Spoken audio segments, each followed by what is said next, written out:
এতটাই ছোট যে প্রথম দেখায় আপনার মনে হবে এটি নিছকই একটি খেলনা। কিন্তু বাস্তবে এই ক্ষুদ্র যন্ত্রটাই মুহূর্তের মধ্যে বদলে দিতে পারে পুরো যুদ্ধের ফলাফল। বিশ্বের সবচেয়ে ভয়ঙ্কর স্পাই ড্রোনগুলোর একটি ব্ল্যাক হর্নেট। আর এখন আন্তর্জাতিক গোয়েন্দা সূত্র বলছে এই প্রযুক্তির দিকেই নজর দিয়েছে ইরান। ব্ল্যাক হর্নেটকে বলা হয় বিশ্বের সবচেয়ে উন্নত মাইক্রো সামরিক ড্রোনগুলোর একটি। এটি এতটাই ছোট যে মানুষের আঙুলের কাছাকাছি আকারের, ওজনও মাত্র কয়েক গ্রাম। কিন্তু এর আসল শক্তি লুকিয়ে আছে এর প্রযুক্তিতে। এই ড্রোন প্রায় নিঃশব্দে উড়তে পারে, ফলে কয়েক হাত দূরে থাকলেও শত্রুপক্ষ অনেক সময় এর উপস্থিতি টেরই পায় না। বিশেষ বাহিনী সাধারণত ভবনের ভেতর, পাহাড়ি এলাকা অথবা বিপজ্জনক রাস্তায় গোপন নজরদারির জন্য এটি ব্যবহার করে। ড্রোনটিতে থাকা high definition camera real time video পাঠাতে সক্ষম, অর্থাৎ সেনারা নিরাপদ দূরত্বে বসেই শত্রুর অবস্থান দেখতে পারে। আর সবচেয়ে অবাক করার বিষয় হল এই ক্ষুদ্র ড্রোনটির দাম প্রায় 1 কোটি টাকার কাছাকাছি। তবে ব্ল্যাক হর্নেটই একমাত্র ভয়ঙ্কর প্রযুক্তি নয়। আরেকটি ড্রোন এখন সামরিক বিশ্লেষকদের নজরে এসেছে। এর নাম অলটিয়াস।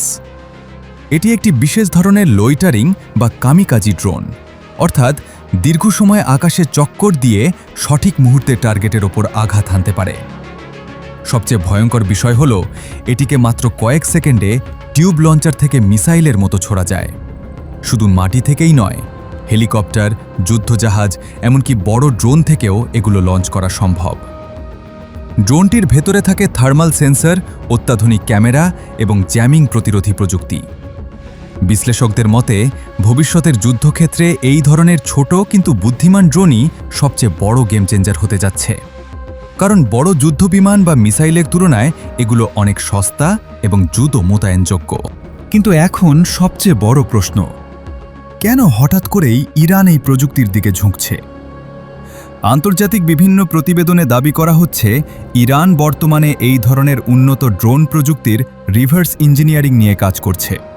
আর এই প্রকল্পের পেছনে ইরানের ক্ষমতাধর মহলের সরাসরি সমর্থন রয়েছে বলেও ধারণা করা হচ্ছে।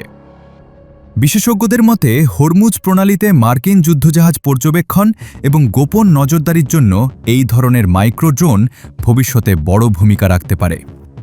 কারণ বিশাল মিসাইলকে রাডারে ধরা সহজ, কিন্তু কয়েকশো ক্ষুদ্র ড্রোনকে একসাথে থামানো অনেক কঠিন। আর সেই কারণেই মধ্যপ্রাচ্যের যুদ্ধ এখন শুধু বড় মিসাইলের নয়, এখন যুদ্ধের ভবিষ্যৎ নির্ধারণ করছে ছোট, নিঃশব্দ এবং অদৃশ্য প্রযুক্তি। আর প্রশ্নটা এখন একটাই, এই ক্ষুদ্র ড্রোনগুলো কি সত্যিই ভবিষ্যতের যুদ্ধের সবচেয়ে ভয়ঙ্কর অস্ত্র হতে যাচ্ছে?